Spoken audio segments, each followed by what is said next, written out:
द्वादश ज्योतिर्लिंगों में से एक केदारनाथ धाम में भगवान शिव लिंग रूप में विराजमान है। इस मंदिर के कपाट हर साल अप्रैल और मई माह में खुलते हैं और लाखों की संख्या में श्रद्धालु बाबा केदारनाथ के दर्शन करने आते हैं। ऐसे में क्या हुआ जब केदारनाथ में आई भयानक बाढ़ से भक्तों को बचाने आए स्वयं महादेव। हाल ही में 31 जुलाई 2024 बुधवार के दिन केदारनाथ में बादल फटने से आई भयंकर त्रासदी में 4000 लोगों की जान दांव पर लगी। पर आखिर कैसे महादेव ने चमत्कार करके बचाई अपने भक्तों की जान। आज की वीडियो में बहुत बड़े चमत्कार से आपका परिचय कराने वाले हैं, जो इस बात का प्रमाण है कि अगर भक्त के मन में भगवान के प्रति गहरी श्रद्धा है तो हर परिस्थिति में वे उसकी मदद करने जरूर आते हैं। आगे बढ़ने से पहले बाबा केदारनाथ के सच्चे भक्त इस वीडियो को लाइक करके कमेंट बॉक्स में जय श्री केदार जरूर लिखें।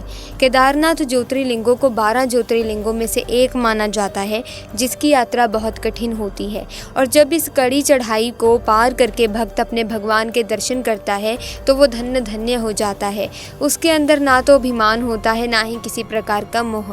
लेकिन कभी कभी यही यात्री भक्तों के लिए इतनी खतरनाक साबित हो जाते हैं कि उनकी जान पर ही बन जाती है। जुलाई 2024 के महीने में उत्तराखंड के हर क्षेत्र में भयंकर वर्षा का प्रकोप बरस रहा था, लेकिन इसके बावजूद केदारनाथ यात्रा के लिए कई श्रद्धालु रोजाना पहुंच रहे थे और इन्हीं में से थे राजेश, दीपक, संतोष, राजू और मनोज नाम के 5 दोस्त, जो उत्तर प्रदेश के गाजियाबाद के रहने वाले थे। हरिद्वार और ऋषिकेश में कुछ दिन बिताने के बाद वे लोग जुलाई के महीने के अंत में केदारनाथ के लिए रवाना हो गए, लेकिन उन्हें इस बात का अंदाजा नहीं था उनकी ये यात्रा जिंदगी में वे कभी भुला नहीं पाएंगे।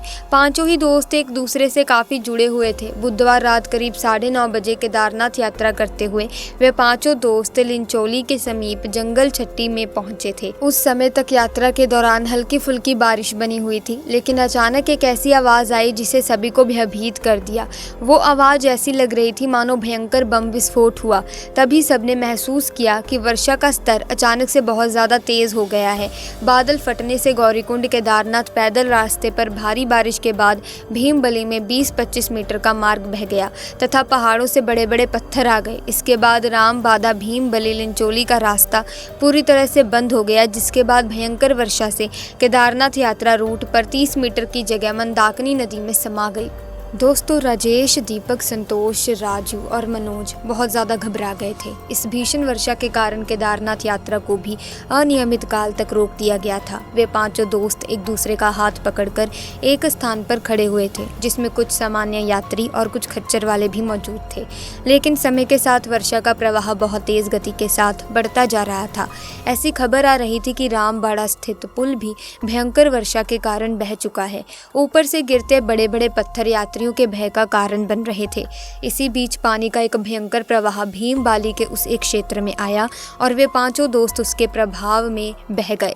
लेकिन मनोज को एक खच्चर वाले ने डूबने से बचा लिया, जिसने अपने चारों दोस्तों के पानी में बह जाने की जानकारी उनके परिवार वालों और प्रशासन तक पहुंचाई। लेकिन उससे पहले ही NDRF तथा SGRF द्वारा हेलीकॉप्टर और पैदल रेस्क्यू शुरू कर चुके थे। कुछ ही समय में भीमबाली के उस क्षेत्र में सेवा का हेलीकॉप्टर पहुंचा, जिसमें सभी यात्री बैठ गए। लेकिन मनोज अपने दोस्तों के बिना बैठने को तैयार नहीं था। उसका कहना था या तो वो अपने दोस्तों को साथ लेकर जाएगा या वो खुद भी नहीं आएगा। लेकिन सेना द्वारा जबरदस्ती उसे हेलीकॉप्टर में बिठाया गया और उन सभी लोगों को रेस्क्यू करके एक सुरक्षित स्थान पर पहुंचा दिया गया। जिसके बाद मनोज के चारों दोस्तों को ढूंढने के लिए फिर रेस्क्यू ऑन ऑपरेशन चलाया गया, लेकिन 5 से 7 घंटे के बाद भी उनका कोई पता नहीं लग पाया। सभी लोग अंदेशा लगा रहे थे कि इतनी भयंकर बाढ़ के कारण उनकी जान बच पाना मुश्किल होगा। लेकिन मनोज इस बात को स्वीकार करने को तैयार नहीं था। उसे महादेव पर विश्वास था।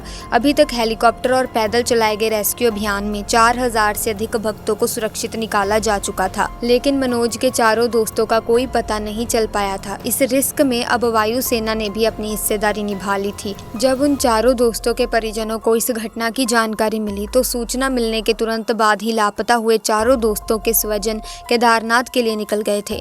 रात 12:30 बजे तक वो उत्तराखंड के ऋषिकेश में पहुंचे। उन्हें जानकारी मिली थी कि ऋषिकेश के अस्पताल में कुछ लोगों को लाया गया है। हालांकि अभी तक उनके बच्चों का पता नहीं चला। जहां उनकी मुलाकात मनोज से भी हुई। मनोज के अंदर बहुत ज़्यादा अफसोस था क्योंकि वो अपने दोस्तों को नहीं बचा पाया था। लेकिन दीपक के पिता, जिनका नाम जगदीप था, वो सभी को एक हिम्मत दे रहे थे कि हमारे बच्चे बाबा केदारनाथ की शरण में गए थे। अगर उनकी नीयत साफ थी, अगर उनकी भक्ति में सच्चाई होगी तो ये बाढ़ उनका बाल भी बांका नहीं कर पाएगी और महादेव उनकी रक्षा ज़रूर करेंगे। अब उस घटना को एक दिन बीत चुका था, लेकिन चारों दोस्तों का कोई पता नहीं लग पाया था। तभी सुबह होते होते सभी लोग अपनी उम्मीद छोड़ चुके थे। लेकिन तभी सेना के द्वारा एक खबर आई जिसमें ये पता चला कि 4 युवक मछुआरे के जाल में फंसे हुए मिले हैं, जिनकी पहचान करने के लिए परिजनों को बुलाया गया। वे लोग कई किलोमीटर दूर गांव के एक सरकारी अस्पताल में पहुंचे, जहां उन्होंने राजेश, दीपक, संतोष, राजू को बेहोश अवस्था में पाया। लेकिन महादेव का चमत्कार ये था कि वो एकदम सही सलामत थे और मंदाकिनी नदी के बाढ़ के प्रभाव में बहते बहते इस गांव तक पहुंचे थे। कुछ मछुआरों का कहना था कि रात्रि के समय उन्होंने मछली पकड़ने के लिए कुछ जाल नदी के अंदर बिछाए थे। जब हम सुबह उस स्थान पर पहुंचे तब हमने देखा कि हमारे जाल एक पेड़ में फंसे हुए थे, जिनमें चारों युवक मौजूद थे।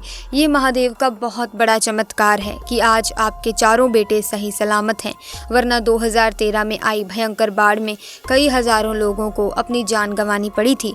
मनोज भी अपने चारों दोस्तों को सही सलामत देखकर बहुत खुश था। इस पूरी घटना के पीछे दीपक के पिता जगदीप जी भी तारीफ के हकदार थे, क्योंकि इतनी गंभीर स्थिति में भी उन्होंने खुद को संभाले रखा और दूसरों को भी हौसला दिया और महादेव के प्रति विश्वास बरकरार रखा। और उनके विश्वास का नतीजा कुछ यूं आया कि चारों दोस्त एकदम सही सलामत थे।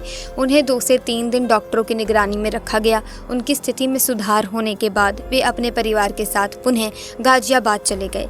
केदारनाथ धाम बारिश के मौसम में भयंकर वर्षा के कारण अत्यधिक भयानक हो जाता है। साथ ही हम तारीफ करते हैं सेवा के उन जवानों की। एनडीआरएफ ने रात में ही मोर्चा संभाला। देहरादून से लेकर केदार घाटी तक प्रशासन और शासन पूरी तरह से एक्टिव मोड पर रहा। स्थानीय लोगों के साथ यात्रियों को सुरक्षित स्थानों पर पहुंचाया गया और नदी के किनारे की जगहों को खाली कराया गया। बादल का फटना या क्लाउड बर्स्ट का मतलब बहुत कम समय में एक सीमित दायरे में अचानक बहुत भारी बारिश होना है। भारतीय मौसम विज्ञान विभाग के मुताबिक अगर किसी एक इलाके में 20 से 30 वर्ग किलोमीटर दायरे में 1 घंटे में 100 मिलीमीटर बारिश होती है तो उसे बादल का फटना कहा जाता है। आम बोलचाल की भाषा में कहें तो किसी एक जगह पर एक साथ अचानक बहुत बारिश होना बादल फटना कहा जाता है। अक्सर दोस्तों, ऊंचाई वाले ऐसे तीर्थ स्थलों पर या अन्य जगहों पर ऐसी घटना होना सामान्य बात होती है। यात्रियों को चाहिए कि वो मौसम का मिजाज देखकर और समय के अनुरूप ही ऐसे स्थानों पर जाएं।